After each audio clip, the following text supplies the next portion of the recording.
Hi. So I'm greatly honored to receive the Alumnus of the Year award from WASP and being invited to give this talk to you. So a little bit about me. I'm Olov Andersson, WASP Batch 1 Autonomous Systems alumnus. I got my PhD in 2020 at Linköping University, Sweden, under Professor Patrick Doherty. So my PhD thesis focused on robot decision-making in uncertain and dynamic environments and using machine learning to improve this. For example, on the right here, you can see a demo I did in Vara PS, where I took on the role of a dynamic and uncertain element of the environment. And it was up to the robot, the drone here, to carry out tasks safely in this environment while avoiding me. You can, of course, formalize this as a sequential decision-making problem that you have to solve additionally under the computational limitations of real robots like this drone, as well as the safety constraints imposed by the environment and a drone operating in it, which in this case was not colliding with objects, and in particular not with people. Since you have uncertainty in this problem, and you want to satisfy this constraint with high probability. So that was my PhD thesis. And then I had the honor of receiving a WASP postdoc scholarship to do a postdoc here under Professor Roland Sigwart at ETH. He's, of course, a very famous professor, and his autonomous systems lab is one of the absolute top labs in this area in the world. It's a big lab with about 50 researchers developing both novel robots, ground, air, water, as well as full stack autonomy algorithms for these robots. So Roland actually thought my research profile could be a good fit for their DARPA SubT-challenge project, where I ended up helping to co-lead his part of Team Cerberus, our international team effort for this competition. So our contribution there were composed of two parts mainly. So one was a multi-robot mapping and perception stack component for all robots. They had been working on this for some time before I joined, and I have very little time here, so I'm not going to speak much about this. I'm going to try to talk a little bit about the autonomy I supervised for a new long-range drone that we developed over the last year for the finals, a very ambitious project as well. So what is the DARPA SubT-challenge? Well, prior DARPA challenges are perhaps most famous for having kickstarted the race towards autonomous cars, with Google snapping up participants to create their autonomous driving division, for example. And this new SubT-challenge had the same format, but instead focused on robot teams autonomously exploring subterranean environments. So the goal here was to map the environment and locate certain objects for which you were scored. It's a big competition. It had a $5 million prize pool plus team funding over 3 years, which was a lot of money. It had 3 small preparatory competitions called circuits leading up to this finals, which I worked on over the last year. The competition was actually aptly summarized by the Washington Post recently as the Pentagon's $82 million Super Bowl of robots, which I thought was both funny and accurate. And the aim here, of course, was high levels of autonomy. So the map for the robots and that they had to explore and find objects in was completely unknown, kept secret by DARPA both before and during the competition. No humans were allowed through this entrance case. You can see there on the photo I snapped afterwards. Only one human supervisor was allowed to communicate with the robot team at all. And this was, of course, subject to Wi-Fi constraints, which in a cave environment can be pretty short. So the robots had to explore an unknown environment and that they didn't control without possible intervention, and then return to Wi-Fi to report back. So this is near what's called level 5 autonomy in the autonomous car industry. Our safety requirements here were, of course, lower, but the concept was similar. So this was a very challenging environment as well. It contained darkness, smoke, feature-free areas, and even moving walls. So it was almost adversarial. Here you can see our international team Cerberus, of which we were a part. This was led by Professor Costas and consisted of people from several labs, including Costas' lab, Professor Mark Hatter's lab, and of course our group from Roland's lab ASL.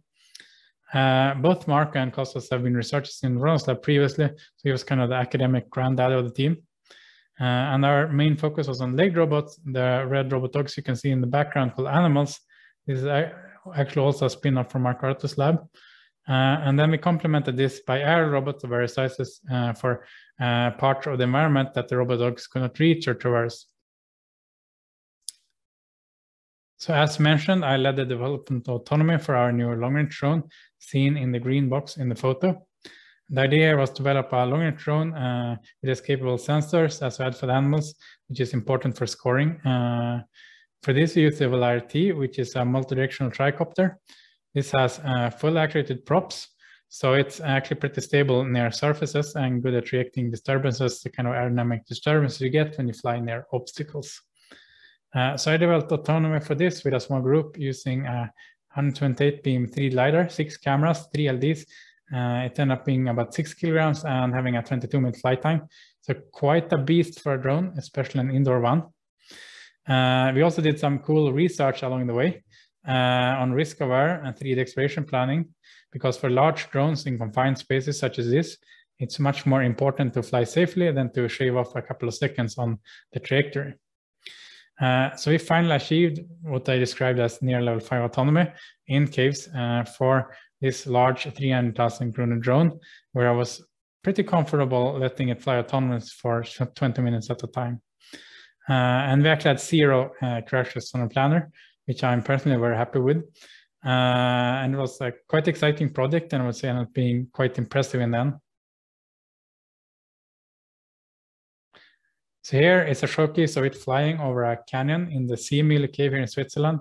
Here it autonomously explores where the animals couldn't go, peeking inside this window you can see on the other side of the gap of the canyon. I was actually a little bit worried here because this was one of the early field tests, and when you fly a large expansive drone like this in a cave, you end up in situations where you start to wonder if you can actually recover the drone if something were to happen. But all went well. So here it is autonomously exploring and then returning to Wi-Fi range afterwards to report back what it found. You can see the trajectory flown highlighted in red on the map to the left. This was actually produced by the multi-robot SLAM system, also from ASL. And I won't go into detail on this, but it takes the data from all the robots and drones and then produces one big consistent map. The other color trajectories you can see here are from the animals exploring other parts of the cave. So we did a lot of field testing like that over the summer in various caves here in Switzerland and other environments as well. So here you can see a map from a longer solo flight. I don't have the time to go into more detail about that. So back to the competition. Already in the first test round, we scored surprisingly well. We didn't really expect to be first here. But on the other hand, the teams focused more on exploration and then scoring in these preparatory rounds, because these were just test rounds and they didn't count towards your final score. And even though DARPA switched the maps up a bit between the rounds, you could actually get some valuable information about what kind of environment you will face and what kind of terrain elements were in the maps. Because we actually knew very little coming into the finals about what was actually going to be in the finals map. And this was all also in very stiff competitions. So the big teams all had a mix of wheeled robots, legged robots using the Boston Dynamics spots, as well as aerial robots. And there were some really top tier research institutions involved. For example, Team CoStar was led by NASA and MIT. I believe they had over 100 people working on this, and they actually came first in the previous urban circuit, and they had a very ambitious multi-agent stack. Then we had Team Explorer from CMU, also a top robotics institution. They came first in the tunnel circuit before that. They had multiple large collision-tolerant drones, and I believe this was also in collaboration with a spin-off company from their lab. So we were actually quite worried that these drones would quickly explore and dominate. And then we had Team CSIRO, a large Australian research organization similar to Max Planck Institute in Germany, but for the Australian government. And they had a novel mapping solution based on a spinning wheel P16 that actually produced the most accurate maps in the competition. I believe this was also spun off after the previous competition. And they even had tanks. So here you can see a video shot from our team garage area where they were passing by and kind of showing off the tank to us when when passing by. So all teams got kind of a dedicated working area inside this huge mega cavern cave where the final competition took place. We would prepare our robots for the competitions. So going into the final round, based on the preliminary rounds, we knew that we had a chance at the top 3. The animals could actually traverse all of the terrain elements that we had seen in the map so far, which was very good, much better than expected. This had not always been the case in some of the more difficult cases we tested in. The bad was that the environment was much more narrow than anybody expected, which caused a lot of issues. In particular, the narrow and mostly flat maps was a really bad fit for drones in general. And they did not really seem to score much point for the teams in the test rounds. And I think this video from one of the rounds of the NASA JPL Team CoStar showcases well the kind of problems you get with teams robots congested into narrow passages. Well, we saw the drone part of that exploration, but that drone didn't last long. Tell me about what happened to the aerial vehicle. Yeah, so it's a bit ugly to see. The course is very narrow compared to what we've been testing with, and the downward slope makes it a bit challenging for the drone operations. So that's why the drone ended up landing, because it's a bit difficult to navigate through that environment. Is this fixable damage here? We'll be able to fix it, yeah. And obviously that challenge is to the robots that on the ground robots, this is traversable, so it just goes over, no issues, but yeah, we'll have to do some repair work on the drone. Okay, and then at one point here during, I believe it was the tunnel sequence, we saw one of your spot robots there, well, that more damage being caused. So then the ugly, of course, unfortunately, the animal LED board, which we needed to detect objects and score points in these dark competition maps, were shorting out due to prolonged stay in this moist competition cave.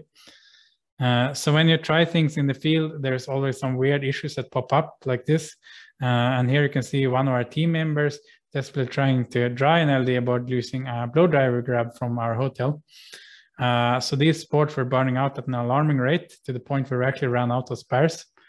So our final strategy ended up being to deploy all the animals because they were kind of ideal for this kind of narrow and somewhat challenging but mostly flat environment. I ended up sacrificing the LD board from our large drone, which had the same sensor setup as animals, to get all 4 animals fully functional for the final scored run. And we also deployed the smallest drone as a kind of a secondary objective, but it didn't end up scoring in this environment.